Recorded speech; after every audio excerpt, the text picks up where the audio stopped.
자, 이어서는 오늘의 1차 유튜브 댓글 상담을 진행을 해보도록 하겠습니다. 첫 번째 종목은 덱스터인데요. 덱스터는 5,585원에 매수하셨고 비중은 3%이신데 목표가가 궁금합니다. 라고 질문 주셨습니다. 이런 덱스터와 같은 이런 기업들 저는 좀 장래가 괜찮다라고 봐요. 근데 비중이 3%라 좀 아쉽네요.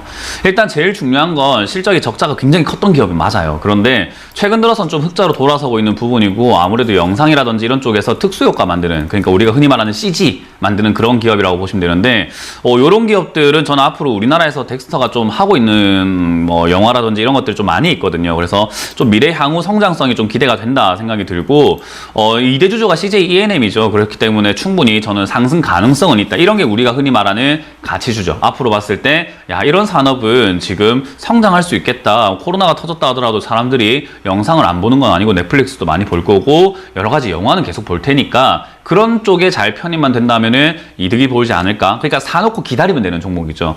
자, 그런 상황에서 지금 5,580원이라고 한다면은 높은 매수가는 아닙니다. 대신에 단기적으로 봤다라고 한다면은 3% 비중 괜찮다라고 생각이 드는데 조금 중장기로 본다면은 저는 비중을 조금 늘리시는 것도 좋을 것 같아요. 대신에 지금이 아니라 좀 더 가격이 내려왔을 때 음봉 매수를 하자. 그래서 한 5,000원 정도 무너질 때 비중을 지금보다 훨씬 늘려서 한 10% 정도 가져가시는 게 어떨까? 그래야지 올라올 때 좀 수익이 약간 만족스러울 겁니다. 그래서 5,000원 이하에서 비중 10% 이상까지 조금 증대하자라는 전략을 드려보겠습니다. 네, 성장성이 있기 때문에 주가 상승 가능성이 있다고 합니다. 중장기로 보실 때는 비중을 늘리시는 게 좋을 것 같다는 의견 드렸고요. 5,000원 이하에서 추가 매수하셔서 비중 10%로 보유해 보시라는 전략 제시해 드렸습니다.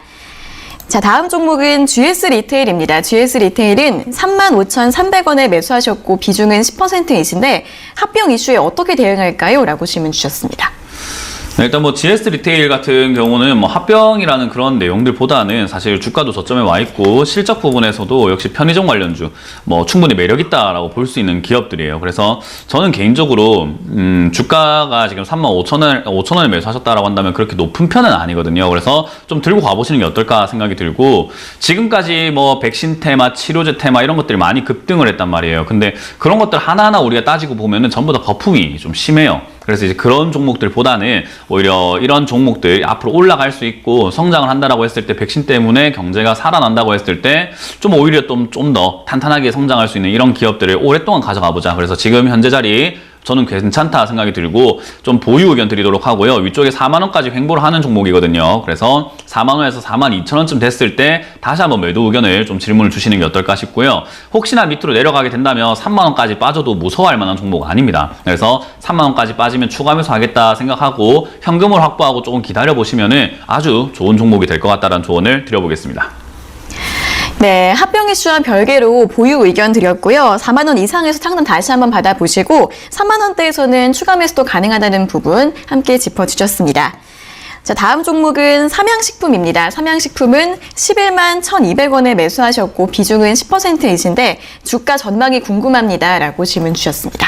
이제 이런 삼양식품과 같은 이런 기업들은 주가 전망이 안 좋아요. 왜 그러냐면 실적이 좋기 때문에 좋지 않을까 싶은데 실적이 좋기 때문에 올라왔다라는 걸 제발 좀 기억하셨으면 좋겠어요. 실적이 좋게 나오고 있기 때문에 앞으로 더 갈까가 아니라 이때까지 실적이 더 나왔던 거는 과거잖아요. 그러니까 우리가 지금 보고 있는 재무제표나 실적 발표는요.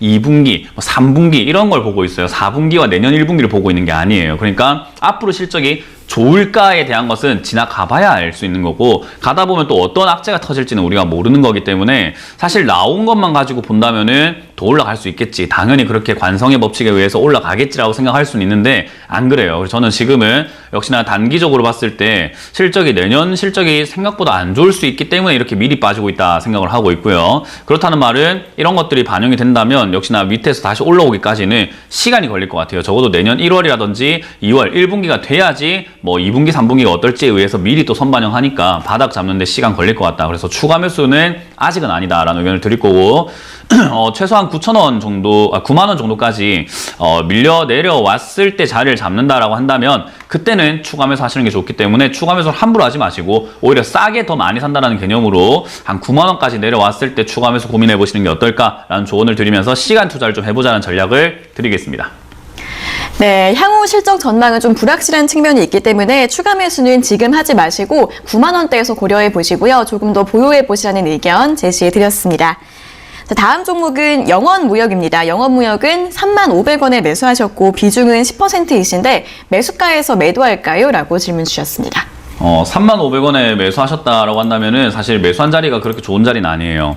우리가 흔히 말할 때 제가 차트적으로 말씀드릴 때는 넘어가면 매수해라 라는 이야기를 제가 좀 많이 드리는 편인데 이 자리를 사실 넘어갔을 때 매수해야 되는데 넘어가기 전에 넘어갈 거야 라고 매수하게 되니까 시간이 지났을 때 내려가면 제일 꼭지가 되는 자리예요. 그렇기 때문에 사실 지금 매수하신 이 까만석 가로선이 매수하신 자리인데 저런 자리는 사면 안 된다라는 거 이번 경험을 통해서 좀 배웠으면 좋겠다 생각이 들고 이번에도 역시나 넘어가지 못하면 매도하는 게 좋은데 어제 그제 넘어가려고 하다가 못 넘어갔죠. 오늘 빠지고 있죠. 매도해야 되는 겁니다. 그래서 이런 자리는 장기적으로 가져갈 생각이 없다라고 한다면 단기 투자로서는 매도가 맞는 거고요. 내가 좀 중장기로 보고 있어요. 실적도 괜찮은 것 같고 바닥을 좀 잡은 것 같고 멀리 갈 수 있는 것 같아요. 라고 한다면은 물리는 거 걱정하지 마시고 25,000원이나 한 23,000원대 이하까지 내려갔을 때 지금 매수하신 금액만큼 한 번 더 사서 1년 이상 좀 장기 투자한다라고 본다면은 사실 손절 안 해도 상관없는데 그게 아니다 라고 한다면 저는 오늘 정리 의견 드리도록 할게요. 그래서 두 가지 전략을 잘 선택 한번 해보시길 바라겠습니다.